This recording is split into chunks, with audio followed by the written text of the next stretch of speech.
এই স্টিকারটা কোথায় বানিয়েছেন? কামরাঙ্গীরচরে? না না, কোথায়? এটা হলো উর্দু রোড। উর্দু রোড থেকে বানিয়ে নিয়ে আসেন। উপরে কি লেখা আছে? তৈরি হচ্ছে কোথায়?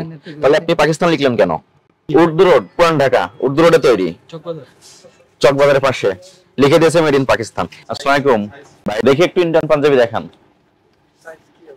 সাইজ বের করেন, 40-42 বের করেন দেখি। আচ্ছা, এই প্রাইস গেম দিয়ে যে আপনার প্রাইসটা দিচ্ছেন, হ্যাঁ, এটার সপক্ষে কি রকমের আপনি এটাতে এই প্রাইসটা দিয়ে করছেন? মেড ইন দুবাই, এটাতে লেখা মেড ইন পাকিস্তান। আমরা জাতীয় ভোক্তা অধিকার সংরক্ষণ দপ্তর থেকে এসেছি। আপনাদের প্রতিষ্ঠানের ম্যানেজার বা মালিক যিনি আছেন আমাকে একটু আসতে বলবেন। যিনি এই সপক্ষে বলতে পারবেন, হ্যাঁ, এই যে এটা মেড ইন দুবাই থেকে আসলো এবং এইটার সপক্ষে এটার ডকুমেন্টস, ঠিক আছে? না, এটা তো আপনার দুবাই থেকে আসে না, এটা এখানে স্টিকার পাওয়া যায়, এটা আমাদের কারখানা তৈরি। হ্যাঁ, বুঝি না, একটু জোরে বলেন। এটা আমাদের নিজস্ব নিজস্ব কারখানায় নিজেরা তৈরি করেছেন, শুধু লেবেলটা লাগিয়েছেন মেড ইন দুবাই। জি জি। তো এটা মিথ্যা ঘোষণা হলো না? মেড ইন বাংলাদেশ আপনার দোকান, হ্যাঁ, এটা তো আপনি বানিয়েছেন না? আপনি নিজে কারখানায় বানিয়েছেন না? তাহলে নিশ্চয়ই আপনার কারখানার নাম আছে, ডকুমেন্টস আছে, কিছু আছে না? ঠিক আছে ভাই। ওই প্রতিষ্ঠানের নামে কোনো ট্রেড লাইসেন্স আছে না? কোনো কিছু নাই যিনি আপনি ম্যানুফ্যাকচারার হিসেবে? এই স্টিকারটা কোথায় বানিয়েছেন? কামরাঙ্গীরচরে? না না, কোথায়? এটা হলো উর্দু রোড। উর্দু রোড থেকে বানিয়ে নিয়ে আসেন। উপরে কি লেখা আছে? খুলেন এটা। এমন পাঞ্জাবে কি আছে বের করেন। তার মানে এই স্টিকারটা শুধু আপনি লাগিয়েছেন, কাপড়ও বাংলাদেশে, মেকিং ও কাম বাংলাদেশে। না, এগুলো বাইরের কাপড়। বাইরের কাপড়। মেড হয়েছে কোথায়? তৈরি হয়েছে কোথায়? তাহলে আপনি পাকিস্তান লিখলেন কেন?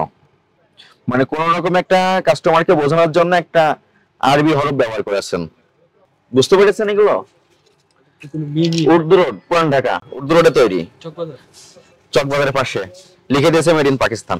মেড মানে তৈরি, যেখানে তৈরি হয়েছে সেই জায়গার ঠিকানা কেন মেড ইন বাংলাদেশ। যিনি এই পাঞ্জাবিটা দেখবেন তিনি কি মনে করবেন? এটা একটা পাকিস্তান থেকে Made in আসছে Dubai। পাঞ্জাবিটা, হ্যাঁ। ধরুন আমি আসছি ভাই, কথা বলবেন ক্রেতা হিসেবে, আমি কি দেখলাম আপনার এই পাঞ্জাবিটা পাকিস্তানি পাঞ্জাবি, হ্যাঁ, কিন্তু বাস্তব হলো কি এটা পাকিস্তানি কোনো কিছুই না, এটা বাংলাদেশে তৈরি হয়েছে। আপনি এটা মিথ্যা একটা ডিক্লারেশন দিয়ে দিলেন, এটা কি ঠিক হলো? এইভাবে আপনার কাছে কত পাঞ্জাবি আছে? আরো আছে, এখানে বের করেন।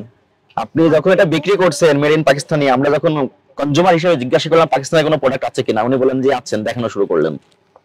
পাকিস্তানি প্রোডাক্ট। এগুলো তো অ্যাকচুয়ালি পাকিস্তানি না, উর্দু রোড, কিন্তু বললাম চকবাজার উর্দু রোড। তাহলে আপনি কেন এই লেবেলটা লাগিয়েছেন? এটা অপরাধ হয়েছে কিনা? এটা মিথ্যা বিজ্ঞাপন দিচ্ছেন আপনি। পাকিস্তানি কিন্তু তৈরি না, কিন্তু স্টিকার লাগিয়েছে, এটা মিথ্যা বিজ্ঞাপন। পাশাপাশি প্রতিশ্রুত পণ্যটা আপনি সরবরাহ করছেন না। আপনি কাস্টমারকে বলছেন এটা পাকিস্তানি পাঞ্জাবি বিক্রি করতেছেন, কিন্তু দেখা যাচ্ছে এটা পাকিস্তানি না। উনি পাকিস্তানি মনে করে কিনতেছে, কিন্তু বাংলাদেশি প্রোডাক্ট কিনতেছে। আপনি বাংলাদেশি প্রোডাক্ট বলে বিক্রি করবেন, এটা গৌরবের সঙ্গে বিক্রি করবেন স্বদেশি পণ্য। তাহলে কেন আপনি মিথ্যা বিজ্ঞাপন দিচ্ছেন?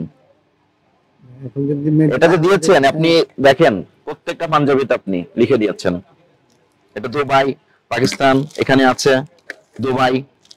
এগুলোই আমাদের অবজেকশন। তাহলে এটা যে অপরাধ সংগঠিত হয়েছে, আপনি অপরাধ স্বীকার করেন। এরপর আপনার করণীয় কি? এই সমস্ত লেভেল সব খুলে ফেলতে হবে, এই সমস্ত মিথ্যা ট্যাগ লাগানো যাবে না। জাতীয় ভোক্তা অধিকার সংরক্ষণ থেকে আসছে, আপনাদের এখানে অপরাধ হয়েছে। আপনি উর্দু রোডের স্টিকার লাগিয়ে পাঞ্জাবি পাকিস্তানি বলে বিক্রয় করছে আপনার এখানে। আর আমাদের অবজেকশন যেটা, আপনার এখানে পাঞ্জাবিতে লেবেল পাওয়া গেছে made in Pakistan, made in Dubai, কিন্তু এগুলো উর্দু রোড থেকে সংগ্রহ করা।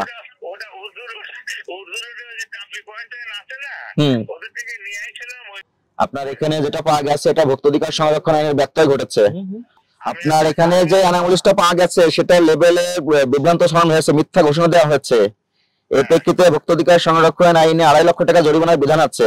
ভবিষ্যতের জন্য সতর্ক করতেছি, ভবিষ্যতে এই কাজগুলো করবেন না, এগুলো থেকে বিরত থাকবেন, ঠিক আছে? আপনি যদি উর্দু রোডের হয় উর্দু রোড ঘোষণা দিবেন, মেড ইন বাংলাদেশ লিখবেন বা নিজস্ব প্রোডাক্ট লিখবেন। আর আজকে আপনাদের এখানে এই অপরাধের প্রেক্ষিতে দোষ স্বীকার করেছেন, আমরা প্রমাণ পেয়েছি, সতর্কতামূলক 20,000 টাকা আর্থিক জরিমানা করলাম। জরিমানাটা দ্রুত পরিশোধ করতে বলে দিবেন।